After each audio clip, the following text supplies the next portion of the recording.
Syrian Exodus. There's been no description of it before the year 1800. First epidemic was described in Italy, and then there's been cyclical epidemics, especially in Africa, especially in sub-Saharan Africa, over the last 100 years at least. And the question that has been often posed is that can the world go back to the pre-1800 phase? And the WHO actually has a vision in place to eliminate this bacterium by the year 2030. What do we know about Syrian meningitis? It is a uniquely human pathogen. It's a known animal reservoir. It's carried in the nasopharynx, and it is spread by respiratory means. And this is amongst close contacts as well as gatherings. And the carriage peaks amongst young adults. It's been documented to be between 10 to 30% amongst young adults. But during the Hajj, pre-vaccination phase, up to 80% carriage was documented amongst pilgrims during the Hajj period. Now, carriage is mostly asymptomatic. The bug just sits there, decides to chill until, for some reason or the other, it invades via the respiratory epithelium and causes invasive disease. And these epidemics, like I mentioned, have been well documented in Africa. It's gram-negative diplococcus. There's 12 serogroups documented. Most of you know the serobodies. And 6 of them can cause epidemics. NCYW, which has a vaccine available in South Africa, then X, for which there's no vaccine in South Africa, and B, for which there is one currently under license proposals. Now, as I mentioned, colonization is frequent, but invasion is rare, and it can cause invasion of meningococcal disease. And what has been associated with invasion is upper respiratory tract infections, smoking, crowds, and a decrease in immune status, whether it's HIV related or any other condition that decreases immunity. And infants and teenagers are at the highest risk, and worldwide we see about 1.2 million cases a year with about 135,000 deaths. So the current serogroup distribution worldwide is, as shown there with South Africa, mostly having serogroup B, because there's currently no vaccine. But for the other prevalent serogroups, we do have an effective vaccine available. So I want to start talking about the African meningitis belt epidemics. And this region goes from Senegal in the west to Ethiopia in the east. And this has been documented for over 100 years. And it occurs every 8 to 12 years. But the intervals are becoming shorter and more irregular. And it's spreading south as well. We now finding it even in the northern parts of the DRC, for example. It's travel, circulation, and other social factors has been implicated in the spread of the disease. And during the peak of the epidemic, up to 1% of the population gets infected. In Africa, it has predominantly been cerebral A. Cerebral A because of vaccination efforts in the sub-Saharan area has been eliminated for the last 10 years. West Africa has not seen a single case of cerebral A, simply because of the need implementation of vaccination. Now, in sub-Saharan Africa, there's 2 types of occurrences of the disease.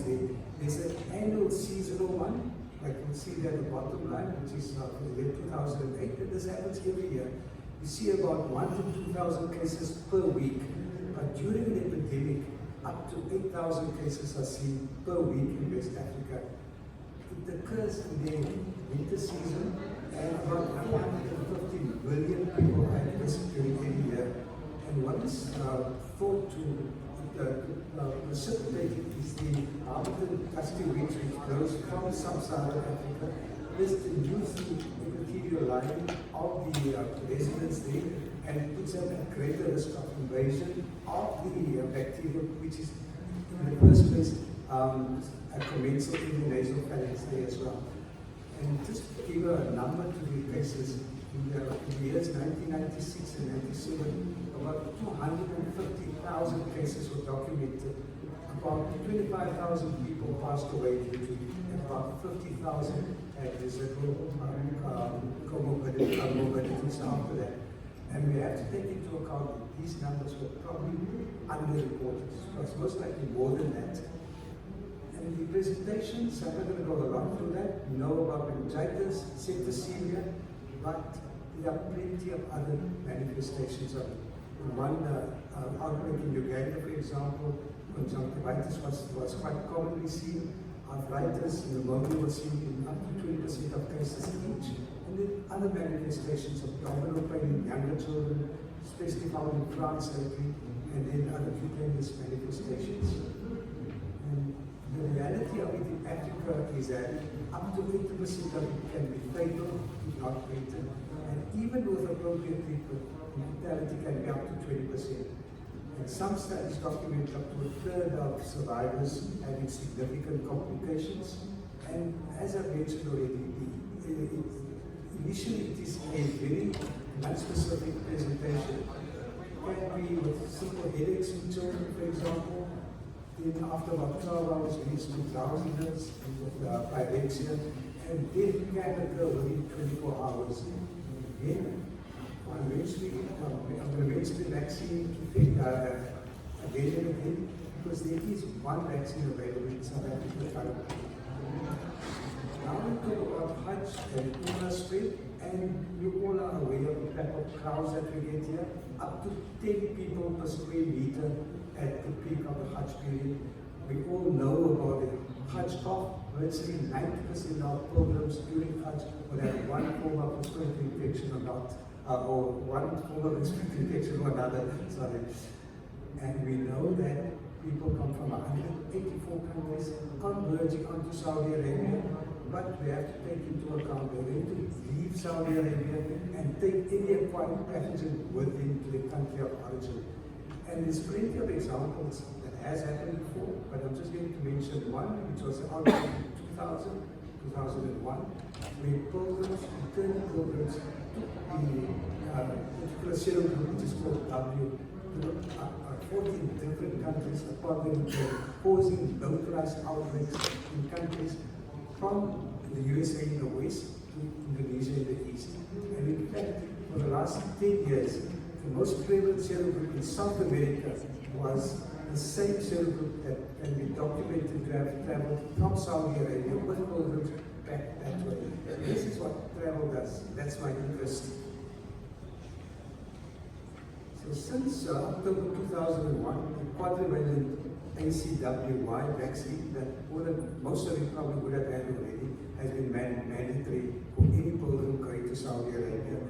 And those coming from the meningitis belt were given ciprofloxacin in case they had pharyngeal carriage. And for the last 15 years, up to about a few years ago, we had no cases because the vaccine was mandatory during that time. But things started to change since 2019, and I'll allude to that a bit more now. We first noticed it amongst returning Umrah pilgrims. They had conjunctivitis, which was which they passed on to people at home in the UK, and it was invasive disease. These were not vaccine preventable ones. But last year we had a case in Italy where someone went and actually had invasive meningococcal disease. That person was not vaccinated. And this year we had an outbreak alert in 2024. We had returned pilgrims from different countries, from 4 in the United States, 4 in France, and 3 in the United Kingdom, who all had were not vaccinated persons and all had meningococcal disease. What was more important was that one of the adult travelers was asymptomatic, but 2 of the children that he was in contact with developed invasive meningococcal disease at home in the United States. So he was a carrier, he was unvaccinated, and what I want to show here is that when we talk of travel, meningococcal disease is it's like 1 in 10 million travelers in a 2-week period, except if you go to a high-risk area like Sub-Saharan Africa and Saudi Arabia, where the incidence is quite high. So it's 1 to 10 million, but we don't really look at incidence, we look at impact as well. And you can see there that similar to rabies, which is fatal if contracted and not treated, the impact of acquiring meningococcal disease can be quite high. And this is really, too much for that slide. But this is what happens if a child acquires meningococcal disease.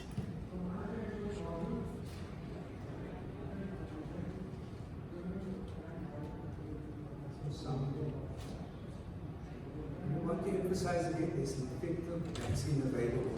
So why do we have this increase in cases now? Now we all know nowadays it's quite easy to get a visa. Up to 2019, you had to send your passport to the embassy, you had to show proof of vaccination. Nowadays you can get a visa online. No one checks whether there's any vaccine was taken, and that's why we have an occurrence of the previous outbreaks, which were very well controlled. As I mentioned, there were no cases for 15 consecutive years. We'll talk now quickly about the effect of the COVID-19 lockdown. We know that the number of cases of meningococcal disease in South Africa has been coming down over the last 15 years. In fact, the numbers in the less than 200 per year over the last couple of years before COVID. And the age distribution, as we all know, it's amongst infants, 2 to 4 years, and then another piece amongst the teenage years. When it comes to those where there's a high carriage, it's mostly university students, and this study was done in South Africa, UCG. On the first day of registration, 4.7% of students were carriers by nasopharyngeal throat swabs. It was about 8% 2 months later. They were mostly non-groupable types. Remember I said there's 12 serogroups, but after that was Y, B, W, and C. Except for B, for visa vaccine is still coming, the other 3 are vaccine predictable. And it was associated with nightclub attendance, with intimate kissing, with HIV positivity, as well as these all increased the risk of acquiring it. Now we know that during COVID-19 there was no close contact. Just a few other studies which shows a similar trend. In Britain, for example, the cases amongst first-year students increased from 7% to about 23% after 3 days, and if they share catering facilities, it increased from 13% to 34% over a 3-month period. And South Korea showed a similar tendency.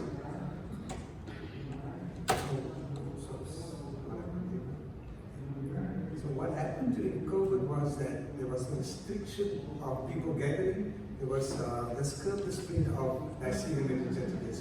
There was a decreased number of cases. There was possibly a decrease in carriage, but this hasn't been well documented. There was decreased vaccination, decrease in immunity. We also suspect that we are at the very tip of the normal cyclical nature of the epidemic. So it was only going to go up via the seasonality that has been occurring over the last century. And there was this concept of this immunity gap or the immunity debt that needs to be repaid. And there's always been a speculation and the prediction that the number of cases will start rebounding. And this is exactly that was seen. This slide shows, the blue shows the lockdown period, the gray is the number of cases of meningococcal disease.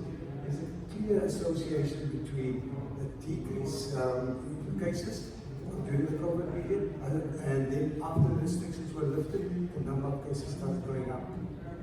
South Africa, exactly the same scenario. You can see lockdown, there was a natural decline, and after COVID, restrictions were lifted, the numbers started going up.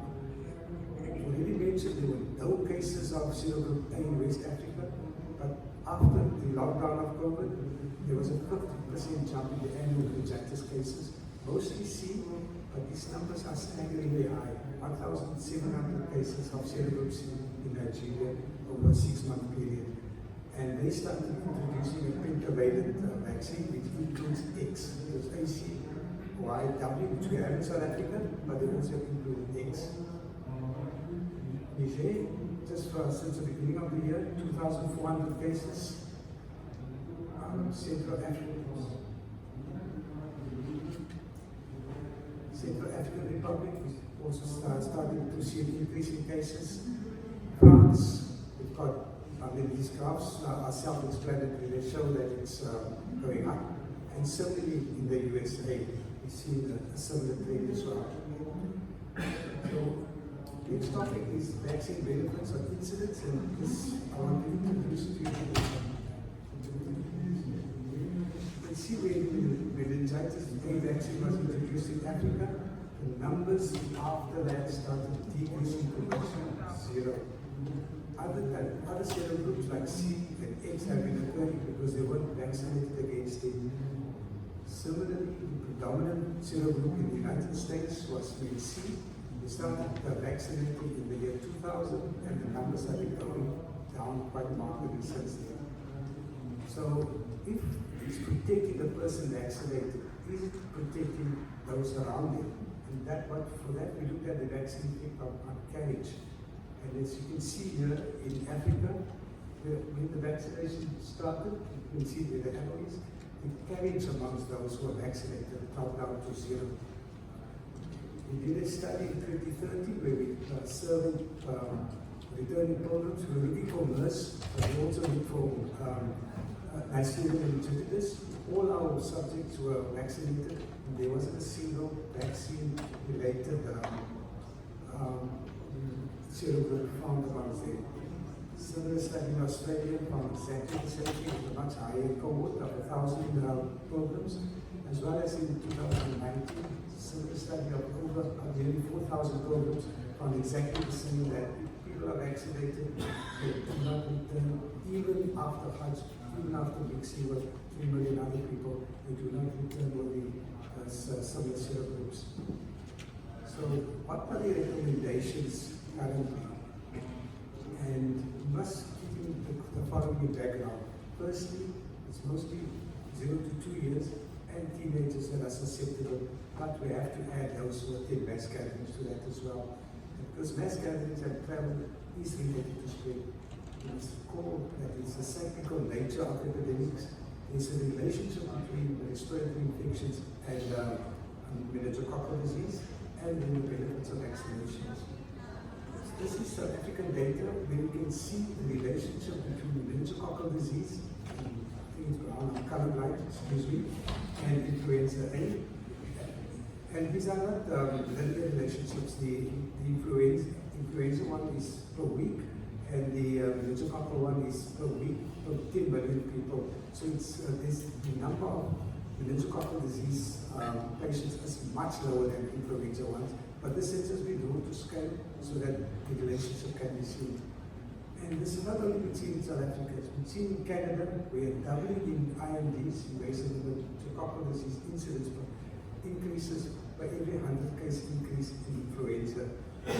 USA, 2/3 of IMD cases are related to the influenza, and even a similar trend has been seen in South Africa. And France as well, I've shown this slide before, but here the gray is meningococcal disease, the orange I think is the influenza, and clearly the association between the two is very evident. I don't want too much about that slide. So what are the recommendations in South Africa? And there's been guidelines drawn up by an expert committee. So in the most vulnerable groups, which are the young children, and the guidelines are readily available online, or you can send it to. So children between the ages of 9 months and 2 years should have 2 doses, 12 weeks apart. If they're over 2 years, they just get 1 dose. And then the highest at this group are adolescents going to attend the universities and schools, and colleges. They should take a single dose prior to entry at the institution. Then it's those with medical conditions at higher risk, such as those with ischemia for whatever reason, those with cognitive deficiencies, they should have all of them should have a 2-dose primary schedule, and then a booster every 5 years. And this includes those living with HIV. In my recommendation to all travelers to either the sub-Saharan African meningitis belt or going for Umrah or Hajj is to take a single primary dose, which is effective for about 5 years, and if they go again to those areas, to take it every 5 years thereafter. Now, we looked at Hajj, but there are lots of other different types of gatherings. The Kumbh Mela in 2013 had 100 million devotees attending over a period of 55 days. The next Kumbh Mela, anyone else? Next year, 2025, they are anticipating 200 million people bathing in the Ganga, Yamuna confluence of the two rivers in February, March next year. And again, it's during their winter period, so the chances of someone contracting meningococcal disease during that time is higher than any other times. And we have South Africans going to be attending this. And just as far as I mentioned that Main B is the most common presentation in South Africa, there is a licensing agreement currently at the moment. It should be available in South Africa next year. But the ACWY, the conjugate for vaccine, is available in South Africa. Those are the ones that we find during Hajj and Umrah, and that's why we're urging our members to make sure that our programs to actually take the vaccine. They have already been in West Africa. B is not common. They've got a pentavalent vaccine, which is ACWY plus X, because you do find X breaking out there now and then as well. And next year, there's hope that the 6-valent one will be available in South Africa, which will also include the serogroup B, which is the one that we in South Africa really want. So currently, if we want to eliminate this organism by 2030, it's going to take more than just the dream of the WHO. It's going to need the uptake and the buy-in of community, first of all, who are exposed, the governments of the countries involved, the companies that make the vaccines, because currently we know it is expensive. I mean, just the ACWY, the pentavalent, the quadrivalent one that we have is over 1,000 per shot. So if a family of 5 are going to organize more than 5,000, it's got to be buying. And that in Africa, when they started vaccinating, it was for less than $1 a dose. It can be done there, I'm sure it can be done here as well. And the aim of the story really is for all of us, with some evidence-based medicine, to be vaccinated by the time that we are out of here. And by that, I want to say thank you, shukran, and appreciate it.